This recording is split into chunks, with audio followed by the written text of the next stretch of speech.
Sir आजकल बहुत ये सुनने में आ रहा है कि जैसे प्लस टू वाले स्टूडेंट्स हो गए या फिर आफ्टर प्लस टू वाले आ गए जो कॉलेज पास आउट हो रहे हैं या कुछ यंग जनरेशन, वो किडनी की प्रॉब्लम बहुत ज़्यादा फेस कर रहे हो, राइट। और सेकंड, जैसे कुछ यूज़र आजकल उनका डाइट प्लान या उनका लाइफस्टाइल कुछ ऐसा हो गया कि उनके लीवर इश्यूज प्रॉब्लम्स काफ़ी फेस कर रहे हैं, उसके करके या फिर कुछ कर नहीं पा रहे हैं या फिर अच्छा परफॉर्म नहीं कर पा रहे हैं अपने कैरियर में।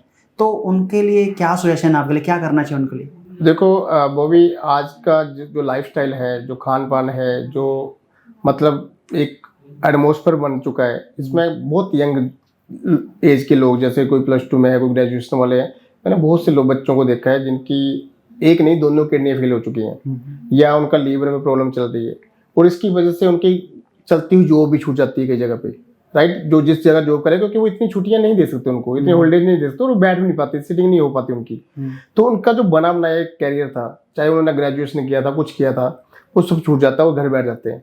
ठीक है, अब घर तो बैठ गई, घर बैठने से जो है ना उनका किडनी का ट्रीटमेंट नहीं हो रहा है, राइट। उनको डायलिसिस करानी पड़ती है, डॉक्टर के पास जाना पड़ता है, विजिटिंग होती है, हर हफ्ते जाना पड़ता है, उसमें पैसा लगता है। चलो कोई पेरेंट्स ऐसे हैं जो मतलब अफोर्ड कर लेते हैं, पर मैं कई ऐसे लोगों को जानता हूँ जो अफोर्ड नहीं कर पाते।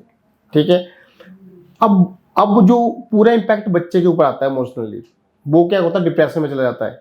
ठीक है, एक तो उसको फिजिकली प्रॉब्लम है जो रिकवर नहीं हो रही है, ठीक है, उसमें पैसा लग रहा है। दूसरा, जो वो काम सीखा था, जो जानता था, वो कर भी नहीं पा रहा है इस प्रॉब्लम की वजह से। अब वो डिप्रेस होता है कि वो अपने घर वालों के लिए अब वो बोझ बन चुका है, सोसाइटी पे भी, घर वालों पे भी।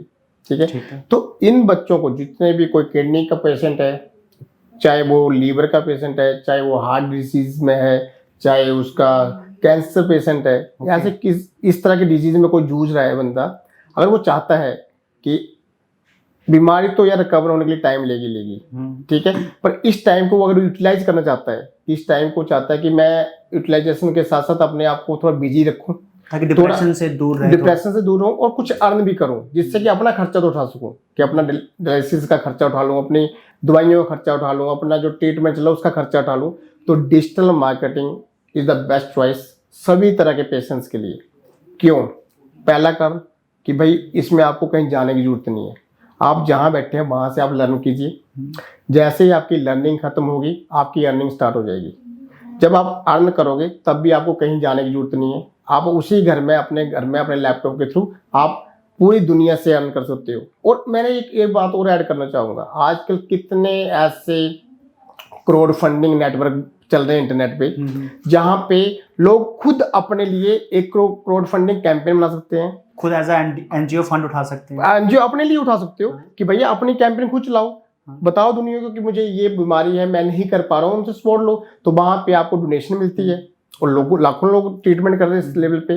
तो ये तो उनके लिए बहुत अपॉर्चुनिटी है, और अपनी करो साथ में उन लोगों की भी हेल्प कर सकते हैं जो इस तरह की बीमारी में जूझ रहे हैं। ग्रुप मैंने कई लोगों की हेल्प की है। आज भी अगर मेरे पास कोई ऐसे लोग आते हैं जो बीमारी में हैं और वो चाहते हैं कि यार क्राउड फंडिंग का कुछ कैंपेन लॉन्च ना, हम उनकी सपोर्ट करते हैं, उनके लिए जनरेट करते हैं रेवेन्यू, ठीक है, जिससे उनका इलाज हो सके। तो वो चीज अगर वो खुद सीख जाते हैं तो उनके लिए तो वेल एंड गुड है, ठीक है। तो उनका खर्चा निकल गया सारा का सारा। ऊपर से मैं वो बार बार बोलता हूँ कि इंटीग्रिटी बहुत जरूरी है। इनको सेल्फ कॉन्फिडेंस तभी आएगा जब उनके हाथ में कुछ होगा। तो ये डिजिटल मार्केटिंग ऐसी तलवार है, ऐसा एम्पावरमेंट है, और उनके पास आ जाएगा उनका डर ही खत्म हो जाएगा। जो बीमारी ने तो अपना टाइम लेना है, वो 1 साल भी ले सकती है, 2 साल भी ले सकती है, 3 साल भी ले सकती है, उसने बीमारी टाइम लेना है। पर इन 3 सालों में उनको माइंड से भी तो फिट रहना है, डिप्रेशन में नहीं जाना है। तो इस चीज के लिए डिजिटल मार्केटिंग बहुत अच्छी ऑप्शन है।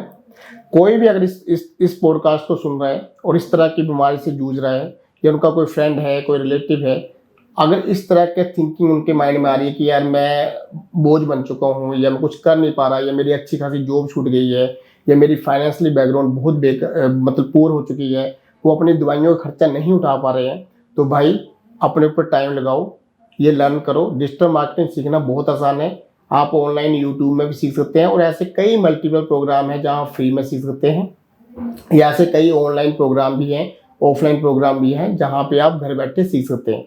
और सीखने में कुछ नहीं जाएगा, 3-4 महीने सीखोगे तो आपकी जो है अर्निंग जो है स्टार्ट हो जाएगी, और आप अच्छे लेवल पे अपना तो हेल्प करोगे, अपनी फैमिली को भी सपोर्ट कर सकते हो, और उन लोगों को भी कर सकते हो जिस तरह की बीमारी से वो जूझ रहे हैं। तो मेरे अकॉर्डिंग तो ये बेस्ट चॉइस है।